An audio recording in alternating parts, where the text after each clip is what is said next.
আসসালামু আলাইকুম সবাইকে, কি অবস্থা, কেমন আছেন আপনারা সবাই?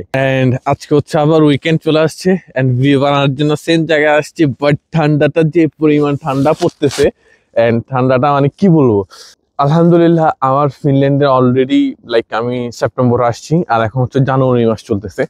এন্ড লাইক সবাই চিন্তা করতেছেন যে আমি আসলে ওমান থেকে যে ফিনল্যান্ডে চলে আসছি, ব্যাপারটা এরকম না।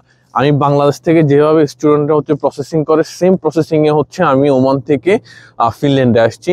জাস্ট আমি ওমান থেকে ইন্ডিয়া গেছি, ইন্ডিয়া থেকে মানে আবার ওমান ব্যাক করছি, এই জন্যই হচ্ছে অনেকে জানেন না।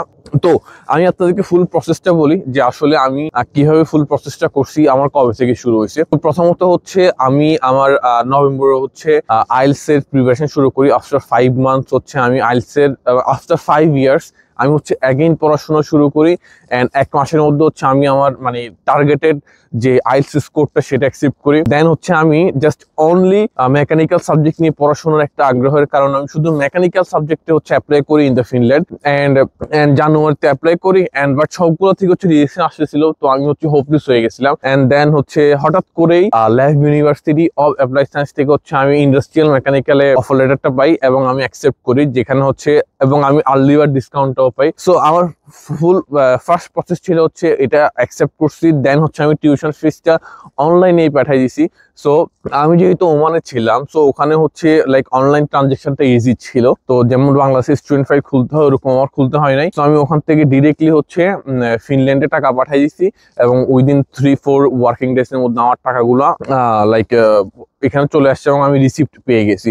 অ্যান্ড আমার সেকেন্ড প্রসেস যেটা ছিল সেটা হচ্ছে আমার সবগুলা ডকুমেন্ট আমি কালেক্ট করছি, সবগুলা সার্টিফিকেট, এসএসসি, এইচএসসি এবং হচ্ছে আমার ডিপ্লোমার সবগুলো ডকুমেন্ট আমি কালেক্ট করছি। এটার জন্য আমি বাংলাদেশ গেছিলাম, এবং এর মাঝখানে হচ্ছে আমি আমার আব্বুর ব্যাংক স্টেটমেন্টটা রেডি করতেছিলাম, 6 মাসের একটা ব্যাংক স্টেটমেন্ট, যেখানে হচ্ছে প্রতি মাসে আমি 3.5 লাখ টাকার মতো করে আব্বুর স্যালারি দেখাচ্ছি, যেহেতু আমার আব্বু হচ্ছে ওমানে জব করে।